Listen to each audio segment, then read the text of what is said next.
දානි මුට්ටියේ පැත්තක තියෙන ගාන්ටාරේ ගහන්න ගත්තා. ගමම එකතු වුණා. ඉතින් මේ හාමුදුරුවෝ දැන් පන්සලෙන් එළවන්න හදන්නේ. ඉතින් හාමුදුරුවෝ මොනවාවත් උත්තර දෙන්න කියලා. බුදුහාමුදුරුවෝ කියලා තියෙනවා ප්‍රශ්නයක් වුණාම Taman නිවැරදි කියලා පොළවේ හැපි ඒක ඔප්පු කරන්න යන්න අවශ්‍ය නැහැ. කියන දේ තේරුම් ගන්න නැත්තම් නිකන් ඉන්නවා. ඉතින් දැන් ඔක්කොම කරලා OIC මහත්තයා ගෙන්නලා ඔක්කොම කරලා ගමේ මිනිස්සු ඇවිල්ලා අහල පහල පන්සල් වල හාමුදුරුවන්ට දෙන්න කිව්වා. දැන් මේ හාමුදුරුවෝ සිවුරු අරවල පන්නන්න. අවුරුදු 7 ඉඳලා අර දානෙටයි පන්සකෝලෙටයි සෙප්පිරිතටයි කඹරලා වයසට ගියමු හාමුදුරුවෝ. මේසු ගහන්නත් පයින්නවා. ඉතින් කොහොම ටික වෙලා යනකොට මේ හාමුදුරුවන්ට බැරි මෙතන මේ හාමුදුරුවන්ගේ ආරක්ෂාවට පොලිස් මහතුරු මොකද කරේ? හාමුදුරුවෝ එකගෙන යන්න හැදුවා නැත්නම් මෙතන ප්‍රශ්නයක් වෙන්නේ හින්දා. ටික වෙලාවක් යනකොට බල්ලෝ දෙන්නේ තව ඒ වගේම ඇතුමක් ඇදගෙන එනවා. ඉතින් අපේ මිනිස්සු තොරදිග නොබලා ප්‍රශ්නයක් ਵਿਚාරන්නේ නැතුව කරගන්න කරුමේක මහත මේ වගේ සිද්ධි වුණ තරම් නැති. එනිසා ඔබ කල්පනා කරන්න මේ විදිහට පන්සලට එන්න බණක් විතරක් නෙමෙයි සමහර මාසෙටම තියෙන එක දාහනයයි නේද? අවුරුද්දට මේකයි. හැබැයි නිකන් ඇවිල්ලා ඔය බෝමල්වක් අමතින්න. ඔය මල්පැල හිටලා තියෙනවා වතුර ටිකක් දාන්න. වල්පැලේ ගලවන්න. ඔබ තමයි පින්. එනිසා දැන් කල්පනා කරන්න මෙන්න මේ විදිහට නිකරුණී ජීවිතේට පව කර ගන්න එපා. බුදුහාමුදුරුවෝ එකයි සියලු අකුසල් දුරු කරන්නට. ඔය අකුසල් කරගත්ත කියන්නේ ආයේ සසරම ඉවරයි. කෙනෙක්ට හිතෙන්න පුළුවන් දැන් අනේ හාමුදුරුවනේ මගේ ජීවිතේ නම් දැන් කරන්න තියෙන හරියක් කරලා මේ පොඩ්ඩක් දිව්‍ය ලෝකයකටවත් පැන ගන්න තමයි දැන් ආවේ කියලා හිතෙන්න පුළුවන්. එහෙම හිතන්න එපා. ඔබ දන්නවා අඟුලිමාල නිකන් අඟුලිමාල නෙමෙයි අඟුලිමාල මහරහතන් වහන්සේ. ඒ තරම් මිනිමරුපු කෙනෙක් ඔය ටීවී වල යනවද දැන්? දැන් අපේ මිනිස්සුන්ට එන හීරෝලා ටිකක් ඉන්නවනේ වීරයෝ ටික. අරේ මෙයා කියයි මේ ගමේ මේක කියයි. මේ අපගාතයාගේ නම තමයි කියන්නේ. ඒ වගේ මිනිස්සු නෙවෙයි පිටුතුනේ අඟුලිමාල කියන්නේ. කොච්චර තරම් කෙනෙක්. මිනිස්සු 10කට වැඩිය නරුඹු කෙනෙක්. ඒකතොනේ බුදුහාමුදුරු පස්සේ දෙලවනවා කඩුවක් අමෝරාගෙන. කියන බුදුහාමුදුරුන්ට ඊට පියවම අල්ල ගන්න එකක්. බුදුහාමුදුරු කියන මම දුවන්නේ ඔබ තමයි දුවන්නේ. තේරෙනවා. බුදුහාමුදුරුවෝ පොද වෙච්ච තැන ඇසත මූලයේ පිටුතුනේ දුවන එක නැවතුවා. ආසේ හැමදේම අවබෝධ කරගත්තා. ඒ නිසා තමයි පෙන්නුනේ. දැන් ඉන්න ස්වාමී දේනියට බෑ. අර ජාලිය ක්‍රිෂ්ණජිනා දන් දෙනකොට මාත්‍රී දේවී ඉවසුවා වගේ ඔබට පුළුවන් ද ඉවසන්න?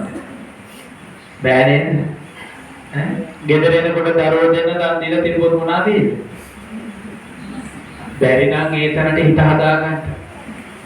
කොච්චර තුරුළු කරගෙන හිටියත් ඇගේ හොයාගෙන හිටියත් දවසක අතහරින්න වෙනවා. සමහරුන්ට අපි කියනවානේ සමාජයට අවුරුදු 30 35 වුණත් පෙකිනි වෙල කපලා නැහැ කියලා. එහෙම රකින්නම්මලත් ඉන්නවා. කොච්චරවත් පස්සේ එනිසා කම්පා වෙන්න එපා. දරුවෝ ඔබට වෙනස්කම් කරනවා වෙන්න පුළුවන්. එයයි නොසලකා හරිනවා වෙන්න පුළුවන්.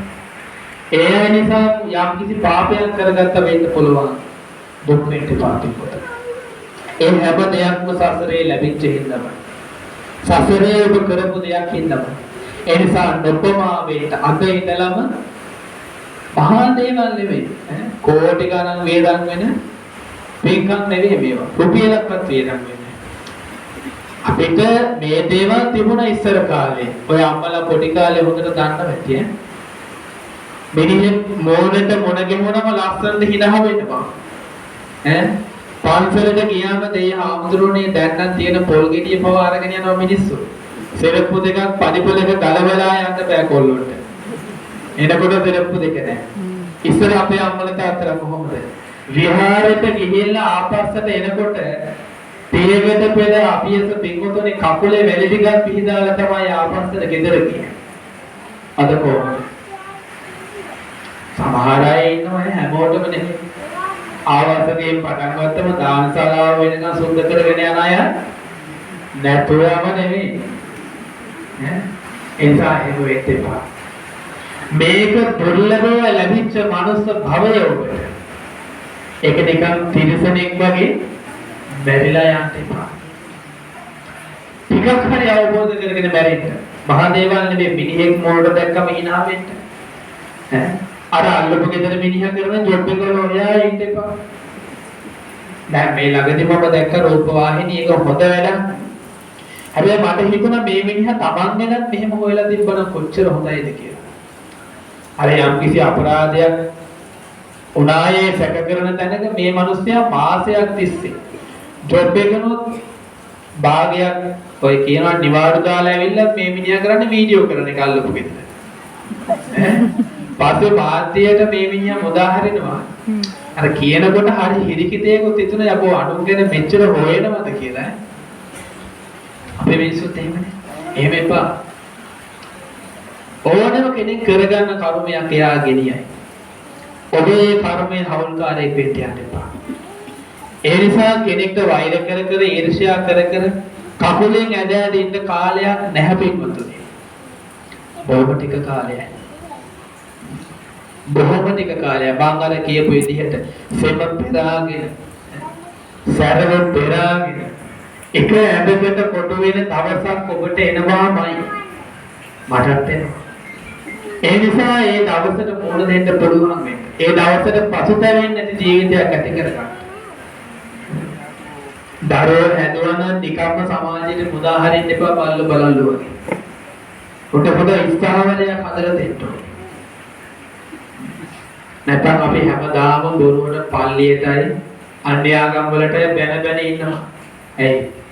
ඒ මිනිස්සුන්ගේ දරුවෝ කවුරුත් කුඩු ගහන්නේ නැහැ. අපේ දරුවෝ ටික විතරයි කුඩු ගහන්නේ. සමහර තැන්වල ඒවට හේතු හොයලා බලනකොට මව වදලා විතරයි. ඉතින් එහාට වද හැරලා. එහෙම එපා. මේ මනුස්ස ජීවිතයේ එදිනෙදා ඔබට කරන්න තියෙන දේවල් ටික හරි මැනවින් කරන්න. ඊළඟට නිතර දෙවේලේ ඇවිල්ලා අනේ අපේ මේ පින්වත් නායක හාමුදුරුවෝ වැඩ ඉන්නවා. ප්‍රශ්නයක් වුණාම ඉස්සර උසාවි දුවන්නේ. දැන් මිනිස්සුන්ට මේ බුද්ධ චේවරයක් දාගත්තු හාමුදුරුවන්ට වැඩිය අර උසාවියේ ඉන්න අපඝාතය ලොකු වෙනවා. ඉස්සර ප්‍රශ්නයක් වුණාම ගමේම මිනිස්සු දුවගෙන යනවා පන්සලට. අද ඒ සිරිත් නැහැ. මොකද පන්සලේ හාමුදුරුවෝ කවදාවත් එහෙම විනාශයක් වෙන තීන්දුවක් දෙන්නේ නැහැ. ඒක ගැන හොඳට හොයලා බලනවා. ඒවා ගැන මැනවින් ਵਿਚාරනවා.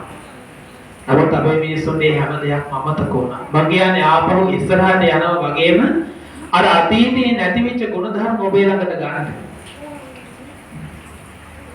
ඒ විදිහට අරගෙන ජීවත් වෙනකොට පිටුතනේ ඔබට අවසානයේ මැරෙනකොට ලස්සන සතුටින් hina වෙලා මැරෙන්න පුළුවන්.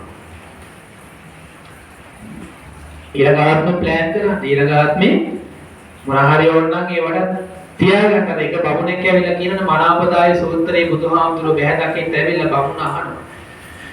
මේ බමුණ හැම ආගමකම වතාවත් කරලා අන්තිමට එන්නේ බුදුහාමුදුරුවෝ ළඟට. කියනවා ස්වාමීනි භාග්‍යවතුන් වහන්සේ මගේ ජීවිතේ මං ආසයි මෙන්න මේ මස් වර්ග පහ කන්න. මට මේක මේ ආත්ම විතරක් කාලෙමද ඊළඟ ආත්මෙක කන්න ඕනේ කියලා. මේ බුදුහාමුදුරුවෝ බමුණට බණ කියනවා. ආයි මාසේ පාවෙන්න හැබැයි බුදුහාමුදුරුවෝ කියනවා ඔබට යම් දෙයක් ඊළඟ භවයේ ඕනනම් මේ ආත්මයක දෙන්න ඕනේ. යාමෙකුට දුන්න කියන්නේ ඒ දීලා තියෙන ඔබටමයි දෙන්නේ. ඒ නිසා මේ ස්වභාව ධර්මය විශ්වාස කරන්න. මේ ධර්මයේ විශ්වාස කරන්න. මේ ධර්මයෙන්ම විතරයි තියෙන පිළිසරණ. බුදුරජාණන් වහන්සේලා තිබුණා මහා බෝධිසත්වයන් විදිහට එදා වෙස්සන්තර රජුරෝ දරුවෝ දන් දෙනකොට ලස්සන දරුවොත් එක්කනවා වීට. ඇයි දරුවෝ දන් දුන්නේ? උන්වහන්සේ දැක්කා මේ දරුවෝ දන් දුන්නට වැඩිය වේදනාවක් මේ සසරේ ගමන් කරන එක. මට වැඩිය මේ සසරේ දුක් විඳින මිනිස්සු ඉන්නවා. ඒ නිසා අනුකම්පා කරලා මේ ධර්මය අපිට දේශනා කළේ. ඉපදීම දුකක් කිව්වා. ඒ නිසා නැවත භවයක් නම් ප්‍රාර්ථනා කරන්න එපා පිළිතුරේ. නැවත භවයක් ප්‍රාර්ථනා කරන්න එපා. අද ලස්සන පින්කමක් කරනවා. මේ පින්කම අවසානයේ ඔබේ ප්‍රාර්ථනා වෙන්න ඕනි ග්‍රහ අපල දුර වෙන්නවත්, රැවුල වෙන්නවත්, වෙන වෙන දේවල් ලැබෙන්නවත්, ලස්සන ගෙයක් වාහනයක් ලැබෙන්නවත් නෙවෙයි. ඉක්මන් භවයක මේ ඝෝර භයංකාර දුක්ඛිත සසර ගමනේ අවසානයේ මට නිවන් පිණසම හේතු වාසනා වේවා කියලා ප්‍රාර්ථනා කරන්න ඕනේ. ඒ නිසා දැන් කල්පනා කරමු අද දවසේදී ඔබ වටිනා පින්කම් රාශියක් ප්‍රායෝගිකව ජීවිතයට ගන්න. දැන් නම් අපේ අම්මලා ටිකක් බුද්ධිමත්. ඉස්සර වගේ නෙවෙයි. ඉස්සර මල් පූජා කරලා කිව්වේ ලස්සන වෙනවා. මේනේ කටහඬක් ලැබෙනවා. ඔන්න සිංහල බණ කතා ලියනකොට ලියපු දේවල්. බුදුහාමුදුරුවෝ මොකද්ද කිව්වේ? ඔබ්බම් මිලායාති යතහයි ධම්මේ කායෝ තථායාති විනාශව. මල පූජා කරලා බලන්න පැය දෙක තුනකින් ගිහිල්ලා. ඔය මල මැලෙන්නේ යම්සේද ඔය ඔබේ මගේ ජීවිතේත් ඔය වගේ පිටුතුනේ. ලස්සන තිබුණ ශරීරය දැන් බැහැරිලා ගිහිල්ලා ලෙඩ වෙන ජරාවටපත් වෙනවා. අවසානයේ සිද්ධාර්ථ කුමාරයා දැක්ක මොකද්ද? පැවිදිරුවා. මහල්ලෙක් ලෙඩෙක් මලමිනියක් පැවිදිරුවා. මේ තුනේම තියෙන දුක විතරයි අවසානයේ. මේ තුනට බෙහෙත හොයන කෙනා කවුද? මහල්ලෙක් ලෙඩෙක් මලමිනියක් කියන මේ තුනට බෙහෙත හොයන කෙනා තමයි පැවිදිරුවා. උන්වහන්සේ මේ මාර්ගය හොයාගත්තා. තනිව ගමන් කළා. තනිව ගමන් කරලා පින්වතුනි මොකද කරේ? සය අවුරුදු දුෂ්කර ක්‍රියාව අවසානයේ බුද්ධත්වයේ ලැබුණා සිටු. මේ පැවිදි රුව තුලින්ම පමණයි නිවන දැක්කේ මම. ඒ නිසා මෙන්න මේ කියන ටික ජීවිතේ ඇති කරගන්න සබ්බ පාපස්සකරණ. සියලු පාප කරන්න එපා පිටුතුනි. පුංචි පාපයක්. දෙවිස ගොඩාක් තියෙනවනේ ඔය ભેදවල. මස් කෑල්ලක් කෑවම පව් වැඩි, හොදි කෑවම පව් ටිකයි. එහෙමවත් කරගන්න එපා. රහසින්වත් පව් කරගන්න එපා පිටුතුනි. මොකද සසරේ ගෙවන්න වෙනවා. සසර ගණදොන කියන දේවල් සෙල්ලම් නැහැ. ඔබ දැකලා තියෙනවා සමහර බලු පැටව, පූස් පැටව අම්මම දාලා අම්මම කනවා. ඔබ තමයි සසර ගණ දෙනවා. ඒකේ කොටස් කාර්යයක් වෙන්න එපා. කුසලසෝබ සම්පදා. කුසල කරන්න කිව්ව පින් කරන්න කිව්වේ නෑ බුදුහාමුදුරේ. අපේ අම්මලාට තමයි පින් කරන්න ඕනකම තියෙන්නේ. බුදුහාමුදුරුවෝ කිව්ව කුසල කරන්න කියලා. කුසලයෙන් මොකක්ද වෙන්නේ? කුසලයේ තුලින් මේ සසර කෙටි කරනවා. පිනෙන් මොකද්ද වෙන්නේ? තව සසර දීර්ඝ කර ගන්නවා. මොකද පින කරන්නේ බලාපොරොත්තු වෙන ප්‍රාර්ථනා කරන්නේ සෙරප්පු දෙකක් ඔය බාර දෙකක් පූජා කරලා ඊළඟ ආත්මේ හයිබ්‍රිඩ් එක V8 එක ප්‍රාර්ථනා කරන අපේ මිනිස්සු. ඒව තමයි පින්. කුසල්ලේම නෙවෙයි. කුසල්ම කරන්න කිව්වා. කුසලසෝප සම්පදා කුසල් වඩන්න. මහ දේවල් නෙවෙයි. ඔය නිදා ගන්නකොට සුළු මොහොතක් මරණය මෙනෙහි කරන්න. උදේට නැගිට්ට වෙලාවෙ ඉඳලා ලිපත් එක ඔට්ටු වෙන්නේ නැතුව විනාඩි 5ක් හරි ඔය ඇඳේ වාඩි වෙලා. මේක අමාරුයි. අපිටත් මොල් කාලේ අමාරුයි. හැබැයි පුරුදු වෙනකොට ලේසි. මතකද මොගලන් හාමුදුරුවෝ කල්ප ලක්ෂයක් පෙරුවා මේ දර්ශන ඉගෙන ගන්න. නැගිටලා මුලින්ම හිතන්න මෛත්‍රී කරන්න. බොරුවට ඇහෙන්න මේ රේඩියෝ එක දාන්න එපා. ගෙදර මේ ගමටම හෙන්න ඕනේ. උදේ නැගිටලා ඇඳේ වාඩි වෙලා මෙහෙය කරන්න. අද දවසේ මගේ කිසිම සත්වයකට හිංසාවක් නොවේවා. හැම කෙනෙක්ටම මෛත්‍රියම වේවා. පරහසිතක් මගේ හිතේ නූපදේවා. මෙනෙහි කරන්න. දරුවෙක්ට නරක වචනයක්වත් කියන්නේ නැති තරමට හිත හදා ගන්න බලන්න. අනේ විදිහට කරනකොට පින්වතුනි ඔබට නොදැනීම ඔබේ ජීවිතේ පුණ්‍යවන්ත වෙනවා. අපි හැමෝම රැට නිදා ගන්නකොට ඊළඟ දවසේ ප්ලෑන් කරනවානේ. හෙට මේ ටිකක් තියෙනවා. හෙට මේ බිස්නස් කරන්න තියෙනවා. ඒ වගේම හිතන්න ඔය මොන දේ කරන්නත් හෙට උදේ නැගිටිනකොට හුස්ම පොද ඉතුරු වෙලා තියෙද කියලා. ඒක ගැනත් මෙනෙහි කරන්න. මෙනෙහි කරලා ඉඳාගෙන ඒතකොට යක්කු වෙන්නේ නැහැ. ඔය බොරුවට ඕනියක් කරලා ගියා දේවාල ගානේ ගිහිල්ලා යන්න එපා. එහෙම කිසි දෙයක් නැහැ පිටුතුනේ. හරියට ධර්මානුකූලව ජීවත් වෙන මිනිහට කිසිම හෝනියමක් නැහැ. වගකීමෙන් කියන්නේ. ඒ නිසා මෙන්න මේ විදිහට කල්පනා කරගෙන කියනවා සචිත්ත පරියෝදපන. මොකද බුදුහාමගේ සචිත්ත පරියෝදපන.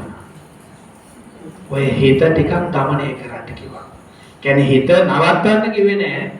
අපේ මිනිස්සුන්ට ඔක කිව්වම කියන්නේ තරහ හිතා කෙනෙකුට මොකද කරන්නේ?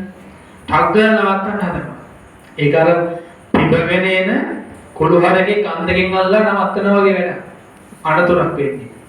එකපාරම හાર્ට් එකක් හරි එන්න පුළුවන්. තරහ එනකොට එකපාරම නිදුක් වේවා නිරෝගී වේවා සුවපත් වේවා කියන්නේ කිව්ව ගස්තනිය. තරහ එනකොට ඔබට ඒක හරියට. තරහ එනකොට ඔබ හිතන්න ඕනේ මේන්නේ කෝපය. මේක තමයි පුතඥ සිතේ ස්වභාවය. බාවට මම ඔබට සෙල්ලම් කරන්න දෙන්නේ නැහැ. ආපු විදියටම බලන්න. ඔබ මෙනෙහි කරන්න පුළුවන්. අවලාදයක් කෙනෙකුට, නින්දාවක් කෙනෙකුට හැම දෙයක්ම උපේක්ෂාවෙන් බලන්න ඉන්න. පුරුදු වෙන්න පිටුතුනි. අනේ ඒ විදිහට ජීවත් වෙනකොට ඔබට නොදැනීම ඔබේ ජීවිතයේ අවසාන වෙනකොට ඔබට පුළුවන්.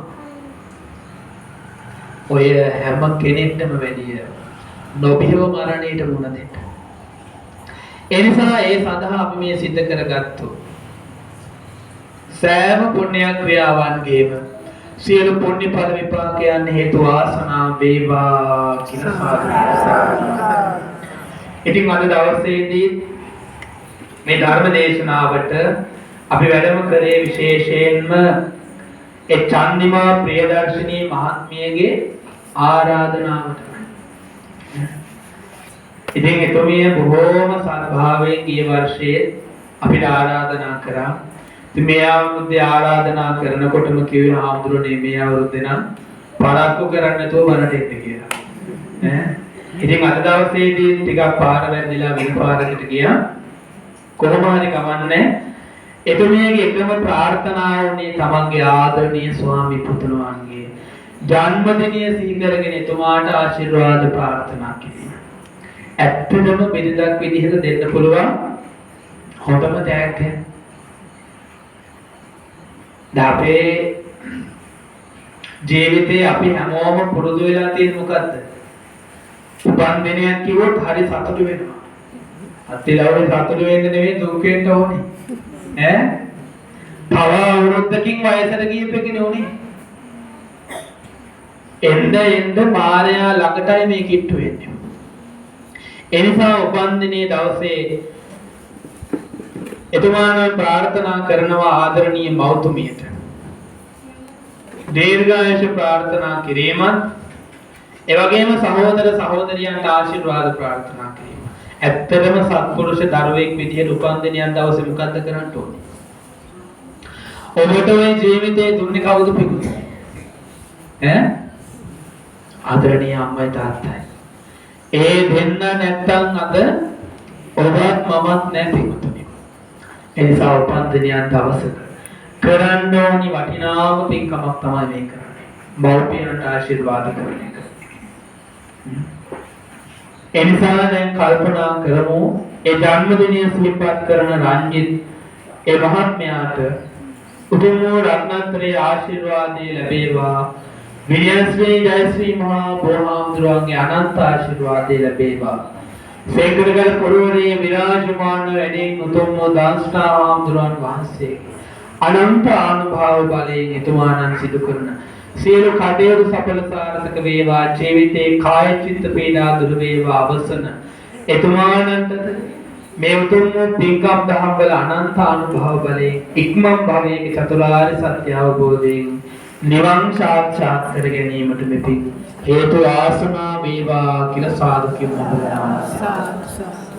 ඒ වගේම අද දවසේදී මේ උතුම් පින්කම සංවිධානය කරපු ඔබට මේ සසර පිළිබඳව මේ ධර්මයේ පිළිබඳව මේ ධර්ම දේශනාවන් ශ්‍රවණය කරාට මේ 3 මාසයේ පුරාවටම වෙහෙසවුණු කැපවුණු ඔබ මේ ධර්මයෙන් නැඹුරු කරපු අපේ ගෞරවනීය විහාරාධිපති නායක හාමුදුරුවන්ට උතුම් බුද්ධ ආදී රත්නත්‍රයේ ආශිර්වාදේ ලැබේවා. මේ කරන ශාසනික සේවාවන් තව চিරාත් කාලයක් යහතින් කරන්න බුදුදහම සංගයන තුරුවන්ගේ අනන්ත ආශිර්වාදේ ලැබේවා කියලා සාදු. ඒ වගේම අද දවසේදී මේ ධර්ම දේශනාවට අපිට ආරාධනාවක් සිදු කරපු කේරේ චන්දිමා පේරාශනී මහත්මියට ඒ වගේම KW ගිහාරා දිනතියේ දිනියට ඒ වගේම KW රංජිත් මහත්මයාට ඒ වගේම කමලාවතී මෞතුමිය විතාරණගේ දයාවතී මෞතුමිය ඒ වගේම සහෝදර සහෝදරියන් ඒ වගේම සාතර සිඤ්ඤෝ පියතුමා ජේවිසප්පුහාමී පියතුමා ඒ වගේම මෙවර උසස් පෙළ විභාගයේ පෙනී සිටින KW ගිහාරා දිනතියේ චිරංග සත්සරණී නෙත්මි නිමාශා යන දියණියන්ට ඒ කිසිදු කාය චිත්ත පීඩාවකින් තොරව ඒ තමන් අධ්‍යයනය ලබාගත් ආකාරයට කිසිම පැකිලීමකින් තොරව නිර්වෝල් මනසකින් මේ විභාගයන්ට පෙනී සිටීමට කාය ශක්තිය මානසික ශක්තිය ලැබේවා. ඒ වගේම මේ දක්ෂිණ ගයනුක නවේෂා පවනි තරුෂි ඖෂධ යන ද්වාදරුවන්ගේ අධ්‍යාපන කටයුතු සාර්ථක කර ගැනීමට අද දවසේදී මේ උතුම් ධර්ම දානමේ පින්කම ශ්‍රවණය කිරීමට සහ සම්බන්ධ වෙච්ච ඔබ සෑම සියලු දෙනාටම උතුම් නිර්වාණ අවබෝධයේ පිණිසම මෙබින් හේතු ආසුනා වේවා කියලා මේ චන්දිමා ප්‍රියදර්ශිනී මහත්මිය අපිට සිහිපත් කරන්නට යෙදුණා. ඉතින් අපි කල්පනා කරමු කාල වේලාවත් ඉක්මලා ගියා. ඕනකට වැඩිය බණ කියන්න ගියොත් ඔය අහපු ටිකත් එපා වෙනවා නේද? කවන්නේ කොහොම හරි අම්මලා කල්පනා කරන්න නිතර නිතර ඇහෙන ගාථා සබ්බ පාපස්සකරණ කුසලස්ස උපසම්පද සචිත්ත පරියෝදපණං ඒතං බුද්ධානුශාසන මෙනෙහි කරන්න. හරි.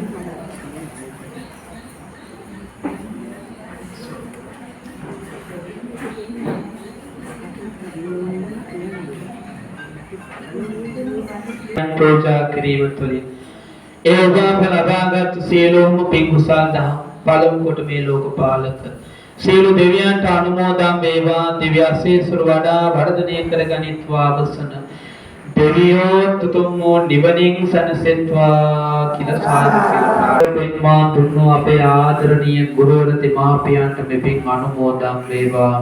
සසරේ අත්වැරද්දකින් දුගතියකට පත්වනා නම් දුකින් අත් මිදේවා. සැපෙන් සැපේටපත් වේවා අවසන ජාති ජරා මරණ විරහිත සදාකාලික සැප ඇති ශාන්ති ලක්කන අමා මහ නිවන් දකිත්වා කියලා සාදු කියලා ප්‍රාර්ථනා කරනවා. ඒ වගේම අද මේ උතුම් පුණ්‍ය ක්‍රියාවේ අනුභව